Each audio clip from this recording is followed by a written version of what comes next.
One day in the factory, the Germans decided that they didn't want anybody left in the town. And again, there was a roundup, and we were taken to these cattle cars, these box cars, which you will see on the way, but you know what they look like. And I was with my father, and we pushed into these cattle cars that are made for animals and for hay and straw and coal. Nothing to eat, nothing to drink, one pail to go to the bathroom, but people couldn't even get over. And you've got 100 people out. How far is a pail going to last? Until we crossed the border from Poland to Germany, the doors were flung open. They threw out the bodies. The people died on the train. And we used the snow to eat it and to drink it and to look around the light. And while we were getting used to this new situation, Germans on motorcycles with sidecars came. And with bullhorns, they made an announcement saying, we're being taken to camps, men to one side, women to the other. My father realized we had a problem, because if I go with the men, when you go into the camps, you'd have to go in for disinfection. You know why?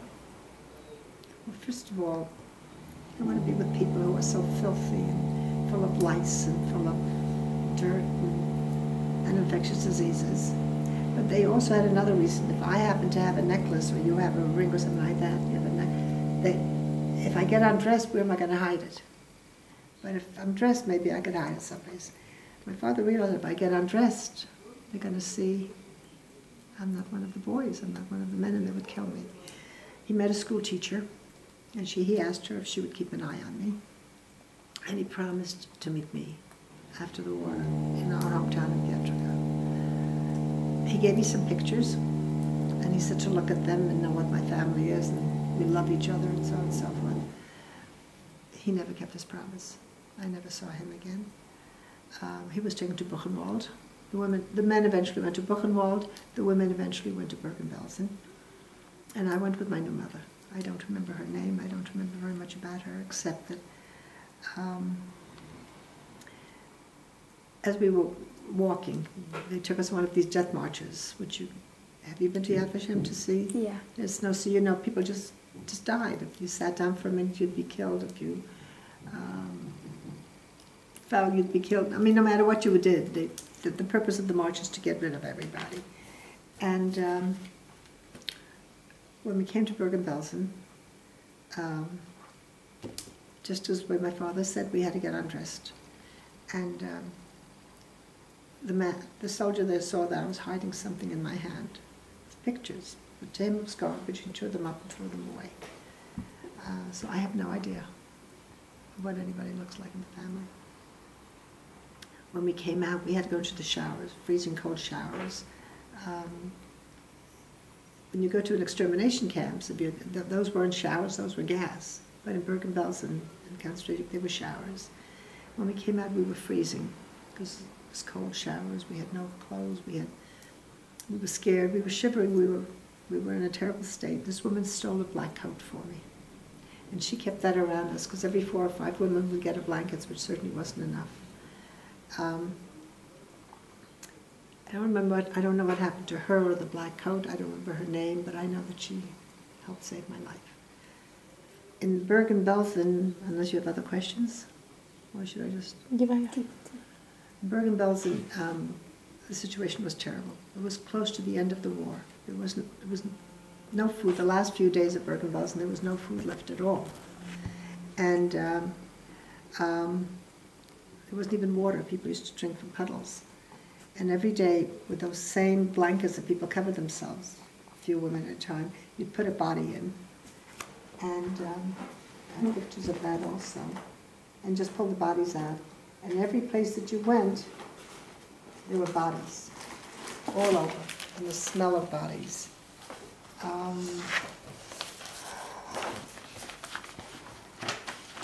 Every place you go, you'd see these bodies. Another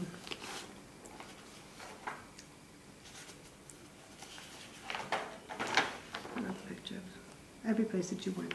And you can imagine the smell of that. My husband and I went back to Bergen-Belsen. Now it's just, again, open fields with just mounds where there were 5,000 people buried and 1,000 people in 2,000. Anyway, one day I got up and I was very sick. Everybody was very sick. You couldn't possibly not be. And there were all these bodies lying under a lot of trees.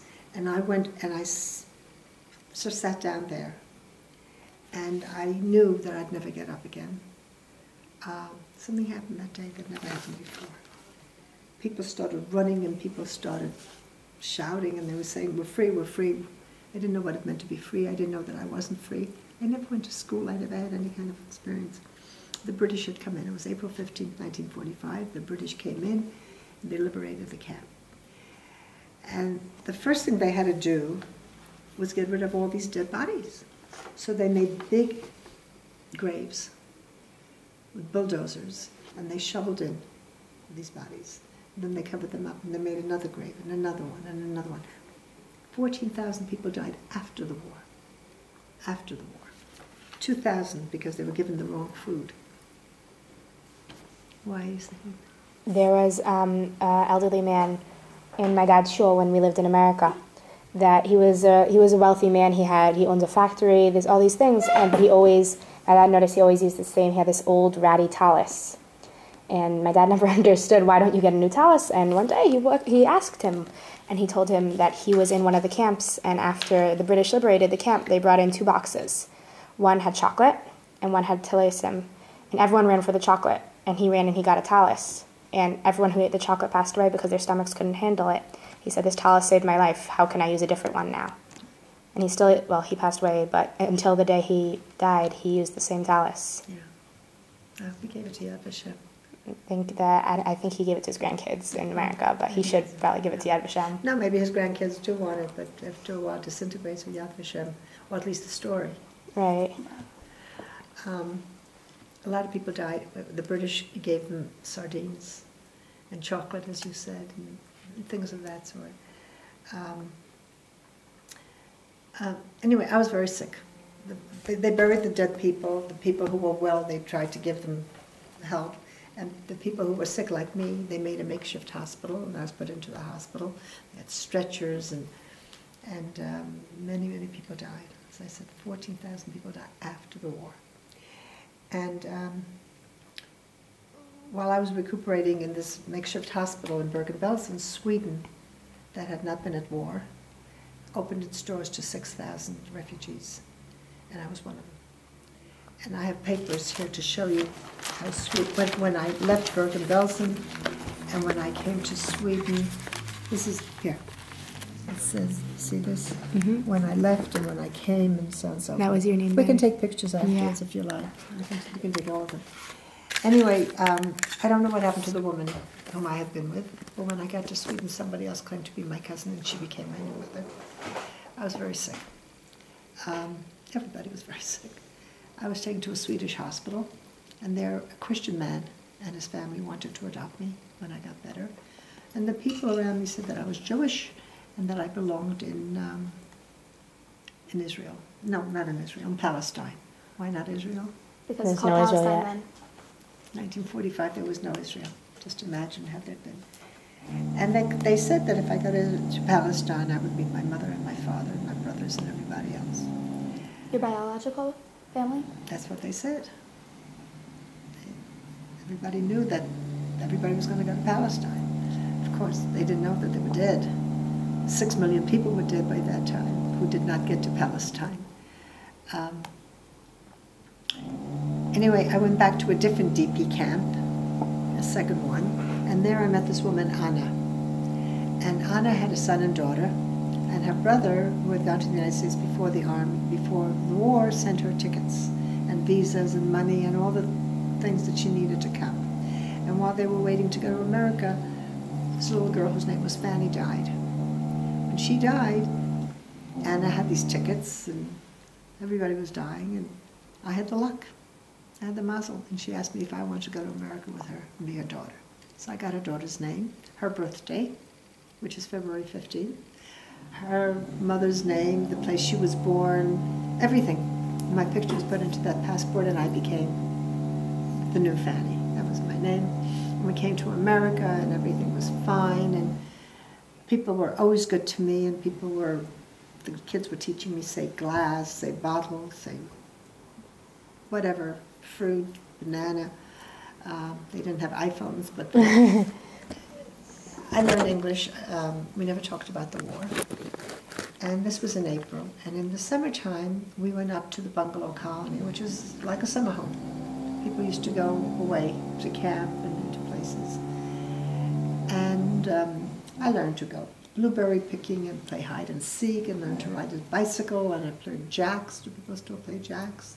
I play Chamesh Avanim. Yes. And one day Anna disappeared. It really didn't bother me too much because all the other women were very good to me, and they gave me all the food, and I had a bed, and nobody was being shot.